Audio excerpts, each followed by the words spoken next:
The positive feedback, the reassurance is going to come from the outside world. But unless you attend to the outside world, if your attention is focused on the inside, then all you're going to experience is the cringe over and over and over and over and over again. I find everything cringy. So I'm finding everything in life cringy. My attempts at conversations just make me feel cringy. Seeing others conversate is cringy. Seeing everything in social media is cringy. People around me make me cringe, and I try to avoid being around when I want to make friends. It makes me feel like everyone is trying too hard and are just corny, especially when the conversations are just random nonsense. I feel like this is holding me back from engaging and making me feel like a bad guy. Even when I play multiplayer games, I cringe at anyone using meta weapons just trying too hard. In my head right now, I understand why anyone would do what they do, and of course they need to use meta to secure the dub. But when I'm in the moment, I just find myself cringing at everything necessary in life. Any tips or explanations on this, I would severely appreciate. Fantastic post. Okay. So, let's try to understand. This is going to be like kind of like an internal answer to this. So if you're concerned that things are too cringy, and you think you yourself are cringy and that other people are cringy, we're going to approach this in two angles. One is we're going to talk like internally, where cringe comes from, and we're going to talk about externally, like what it means to actually be cringy, okay? So the first thing to understand is that cringe is essentially a judgment, right? So if you label something as cringy, that is a judgment you are making on something else. So if you want to be less, like if you think the world is way too cringy, this is actually a problem of your mind judging too harshly.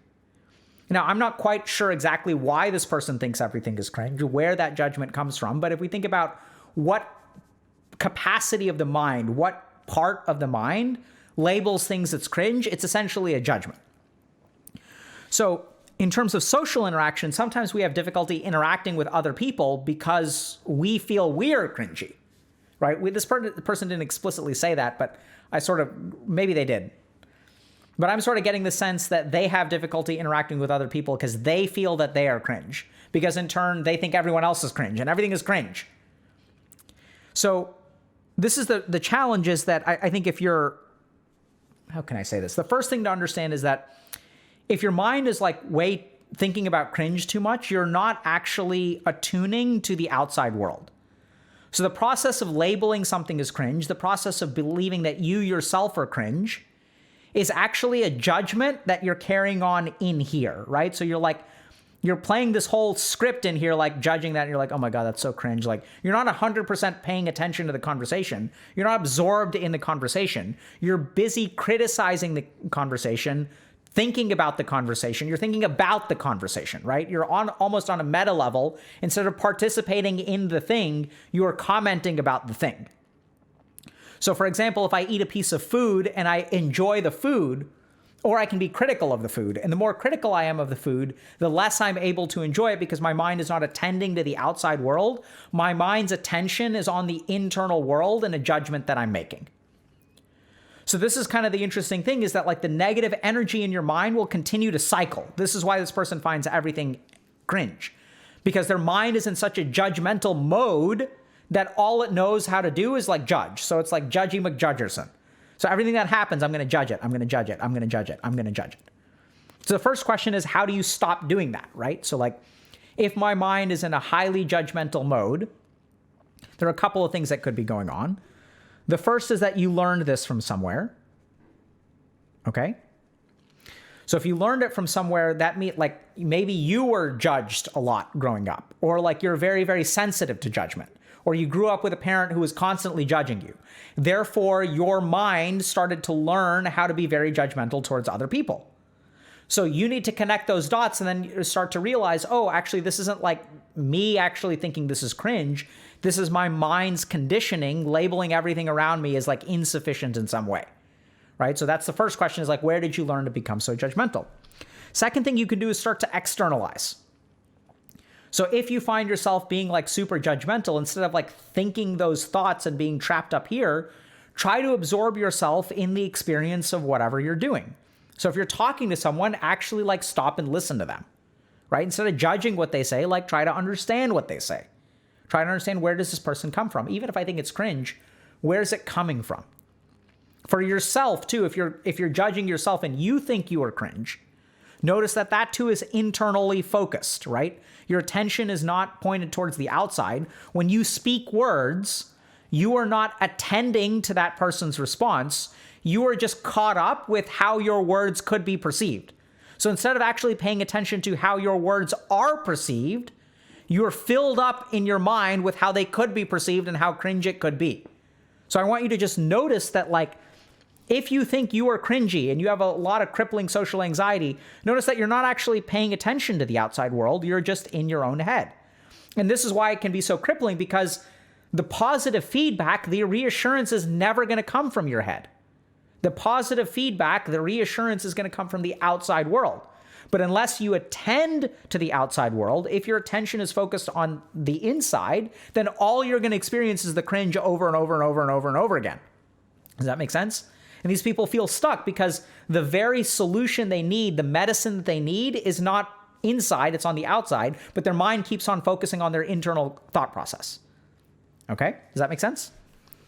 So, cringe is born of judgment, the judging part of the mind, the manas.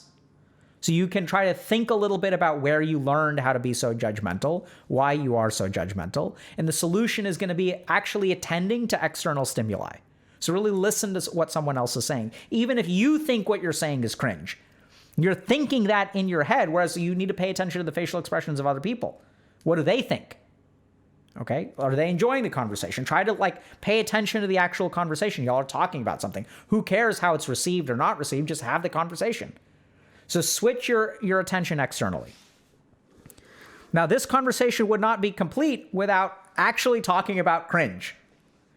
So here's the thing. How do you know if you're actually being cringy? So cringe, in my opinion, if I were to define it, what is cringe and what is not cringe? Cringe is forcing someone into an interaction. So it is like super, super cringe is like forcing something, okay?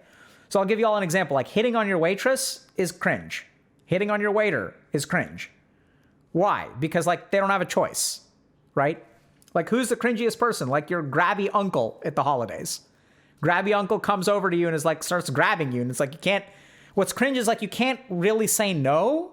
It's not a clear problem. It's not a violation. It's not an assault. It's not something that you can go to jail for, but it's something that's forced and people aren't given a choice to interact with you or not. That's what's cringe. Right? So if you're a gamer and then someone on voice chat is female and their genitals are different, forcing an interaction with them is cringe. If you're in an anime convention and there's a woman there and she is wearing a shirt of an anime that you like, going over and talking to her, not cringe at all. Not paying attention to her signals and persisting in a conversation with her is cringe. So forcing an interaction is cringe, right? That's the definition of cringe. So if y'all want to learn, how do I actually be? So the first part was you think you're cringy in your head, but you may not be cringy at all. Actually being cringy is one very, very, very, very simple thing, which is, do I force interactions on other people? And if the answer to that is yes, you are being cringy. So this is chain texting someone who's not responding back to you. That is cringe. You're forcing them into an interaction. So if someone has an escape route, if someone does not have to interact with you and they choose to interact with you, then you are not being cringe. Okay? So if you guys are trying to figure out what cringe is, am I forcing people into interactions? Am I letting people go if they want to go? Then I'm not being cringe, because then it's totally cool. It's volitional. Don't worry about it. Don't sweat it. So just ask yourself this question. Am I forcing someone into an interaction? Because this is what's going to happen. A lot of y'all that are concerned about being cringe are going to discover, actually, I'm not being cringe, because I came over, we're at a party, I sat down, they sat down, we're talking for a little bit, they've had ample opportunity to leave, and they haven't left yet. So I'm not being cringe. Totally cool. Totally fine. Not a big deal. On the flip side, this is going to be scary because a lot of y'all are cringe. And you don't realize you're cringe because you haven't really thought a little bit about the way you're forcing people into interactions. You're not really thinking about the passive-aggressive crap that you do to get people to interact with you, right? Like when someone else is compassionate and then they don't respond to your text message and then you like threaten self-harm because they're not responding, that is cringe. You're forcing them into an interaction, right? You're emotionally manipulative. So unfortunately, this happens all the time. Happens with random people on the internet. Happens in families. Happens when parents do it, right? When they guilt trip you into coming for the holidays. Like, that's cringe. They're forcing an interaction on you. So you really need to think long and hard. Are you forcing interactions on people? Are you letting people leave gracefully? Or do they have to like push you away? Because that's what happens when someone is cringe, right? Like the person who's on the receiving end of the cringe has one of two options. They can escalate to the point of being somewhat inappropriate, and they fucking hate doing that because then they seem crazy, right? It's like if someone comes over to you and is like sexually suggestive but never says anything wrong, and then you're like, dude, just get away from me. It's like the other person's like, what? You're overreacting. I didn't say anything. And then you feel like an idiot because you're like, yeah, like you didn't actually say anything, but you implied like way too much crap for me to be comfortable with. So you like force people, and this is what cringe people do. They like figure this out. They figure out like what's that sweet gray zone where like they don't clearly warrant a rejection, but they're like I'm in the uncomfortable phase, right? Like I'm like kind of right in the mid on the border of that boundary. So you got to be super careful. If you are cringe, ask yourself this question: do I let people leave the interaction gracefully, or do I punish them for leaving? Because then you could be cringe. Questions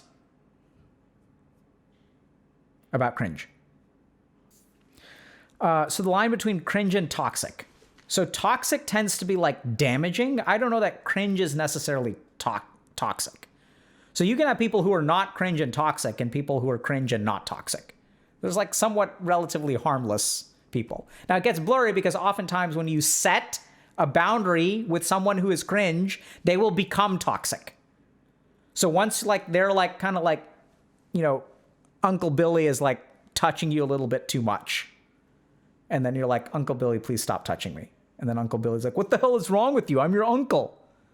Like, what do you think, pervert? That's toxicity. So sometimes when you reject someone who's being cringe, they will manifest toxicity towards you. Right?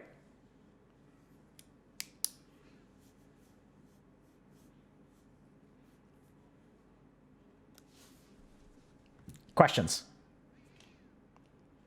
No, it doesn't even have to be like molesting, by the way. It's just like some people are just touchy and you're just not comfortable with that, you know? It doesn't have to be like sexual. It's just... I had an uncle who would like to hold my elbow when talking to them. They'd like shake my hand and hold my elbow, and they'd like just hold the elbow. It's just like weird.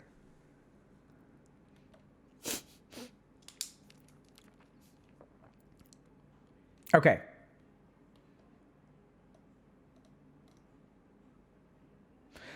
So one person is asking, so the more you're attached to people or things, the more cringe you are. Sort of. So the whole point of cringe is that there's a discrepancy between how into their face you are and how much license you have to be in their face. So for example, like when you're married, right? Like there's some interactions which are not cringe because they're like acceptable given the level of your relationship. So there are things that, you know, like that would be cringe in a different relationship, but in a marriage, like things are, you're allowed to have like more interactions, right? So it's like, I'm going to be around every day, for example, like my wife is going to be around every day. Like we live in the same house. Whereas if someone else was like showing up that I wasn't married to and was around every day, like that would be kind of cringe and like forcing interactions. Does that make sense? So the more you're in a relationship, the more cringe behaviors in a sense. I mean, they shouldn't be cringe, but the forced moves a little bit, right? Because there's going to be like more stuff that's like acceptable to do. Good question. Marriage is legalized cringe.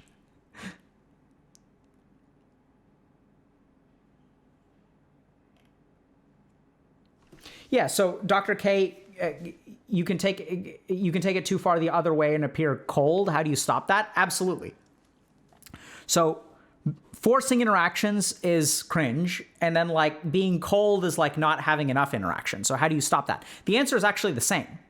So when you're cold, chances are you're still thinking a lot about how the interaction is going to go, and you're just erring on the side of being like enclosed. So we see this a lot with people who are socially anxious, where they'll like kind of come across as like cold because they're afraid of overstepping, right? So they don't want to be like, so they end up like just kind of being in their own head.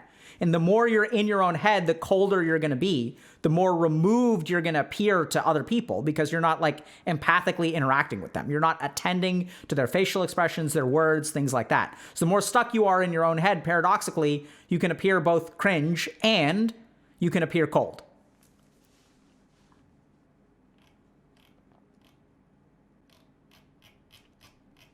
Okay?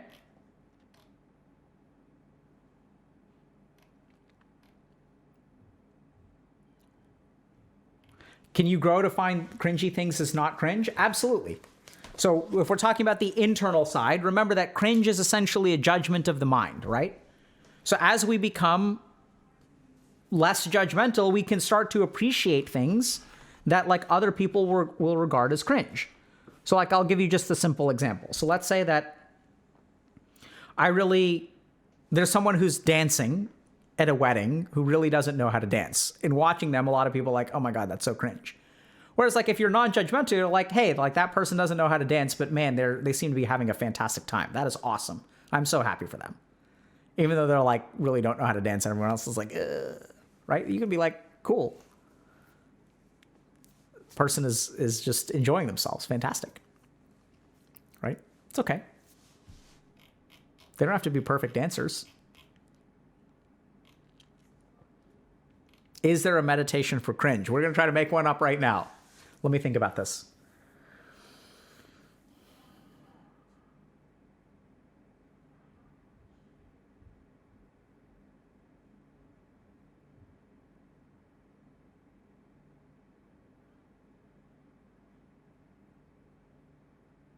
Yeah, so I think what we're going to have to do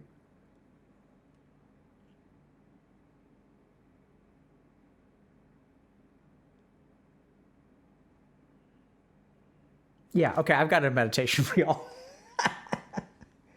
Y'all are so screwed. Okay.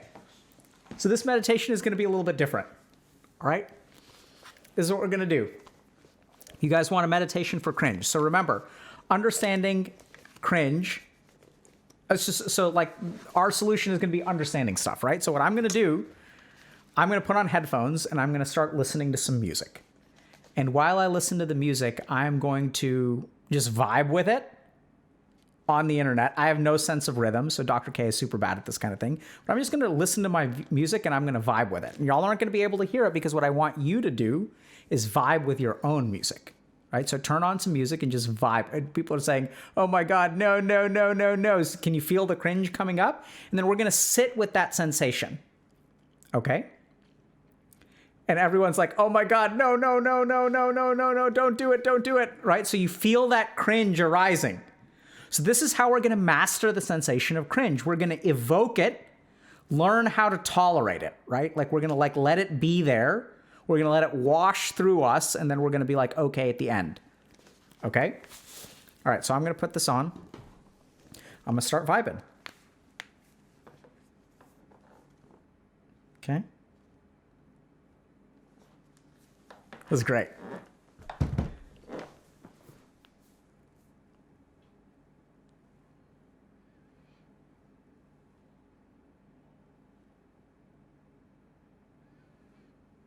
I feel so embarrassed.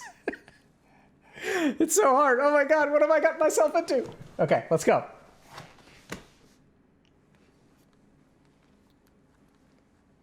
I can feel that cringe coming up.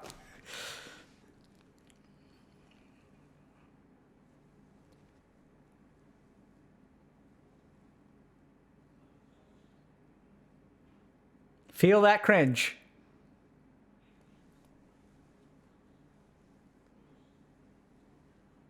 Feel it.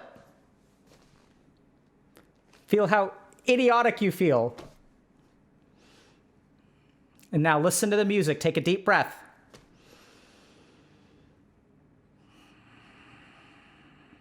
Feel the racing of your heart.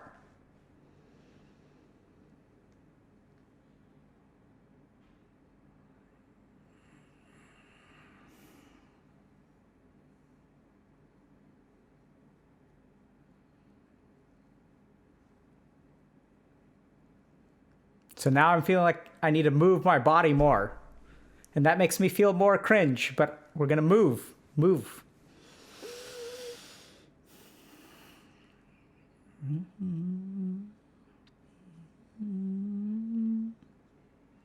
Enjoy the music.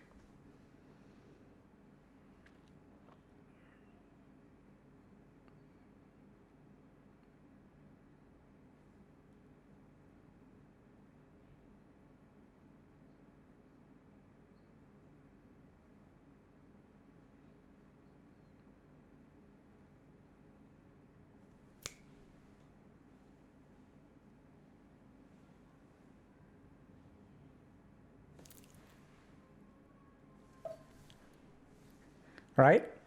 So, feel it. Now,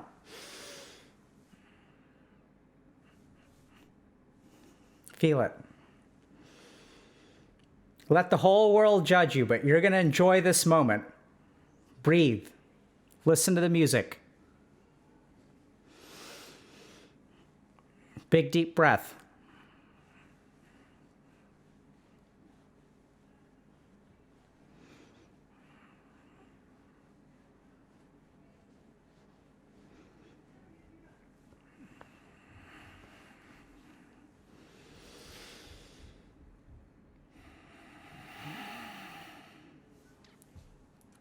All right, my song ended too. Wasn't that great? So people are wondering. Meditation for cringe.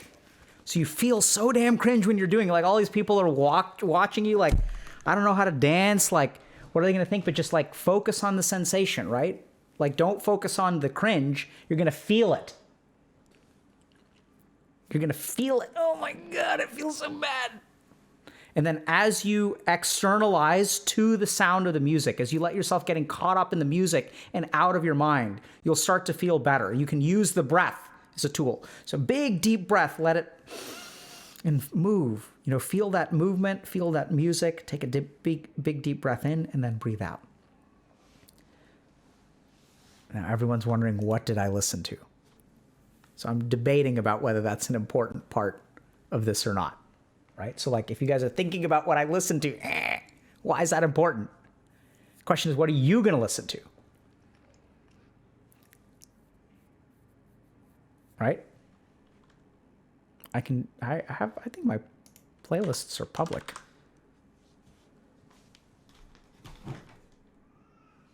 Okay. So that's phase one of the practice. All right. That's just phase one. Now, you're going to notice those feelings of cringe. The more that you get into the music, the more you're going to be okay with the cringe. This is still playing. Okay. So that's phase number one. So breathe into it, get used to it. You can do it on your own if you want to. Next thing that we're going to do is we're actually going to do it in front of other people. So you're going to go to a public place, phase two of the practice. Put on your headphones. Go to a park. Start jamming out. Other people are going to see you. You're going to feel super cringe. Oh my God.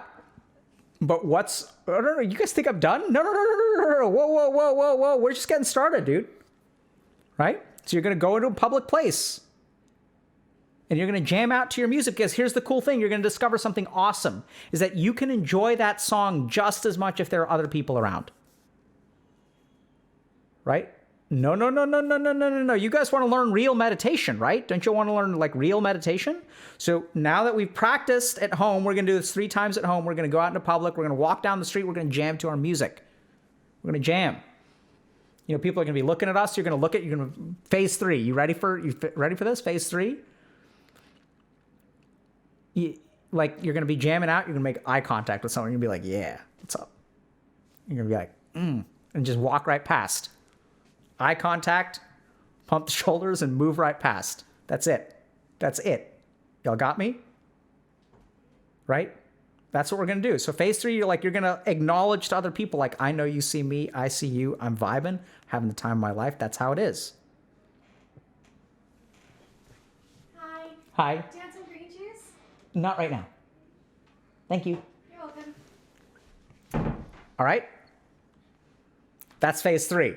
So if you guys really want to overcome cringe, if people are saying like, okay, how do I overcome cringe? This is a meditation to do it.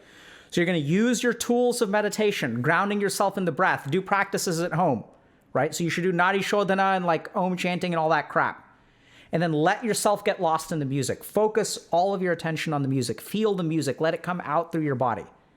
Do it at home first. You're going to feel a little bit cringe. You're going to breathe your way through it. Next, you're going to do it in public. You're going to feel even more cringe, but now you've practiced. You've lifted those light weights. So now this is a heavier weight, but you're going to be ready for it. Your mind is going to be ready for it. You're going to feel terrible. And then something magical is going to happen. As you work through that cringe, you're going to feel amazing. Because now the opinions of other people are no longer holding you back. You're not dictating your life based on what other people think.